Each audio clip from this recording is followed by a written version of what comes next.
सिल्लोड तालुक्यातील बराडी सर्कलमधील विविध गावांमध्ये महावितरणच्या समस्यांचे देण्यात आले महावितरण कंपनीला निवेदन। आज दिनांक 1 मे दुपारी 3 वाजता माध्यमांना मिळालेली माहिती अशी की बराडी सर्कलमधील अनेक गावांमध्ये महावितरणच्या तारा लोमकळ्या आहेत। तसेच सिंगल फेज लाईनचे 3 फेज लाईनमध्ये कन्व्हर्ट करण्यात यावे व तसेच गावांमध्ये असलेले 3 फेज डीपीचे काम करून तसेच दिवसाची 3 फेज लाईन मिळावे या मागणीसाठी महावितरण कंपनीमध्ये महावितरणचे अभियंता यांना भेट घेत सदरी निवेदन देण्यात आले।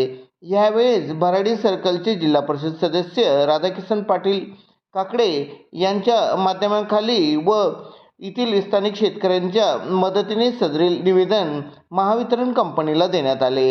यावेळेस विविध मागण्यांची मागणी करण्यात आली। सदरील निवेदन महावितरण कंपनीला देण्यात आले। यावेळेस इंजिनियर अभियंता यांची उपस्थिती होती अशी माहिती माध्यमांना देण्यात आली आहे।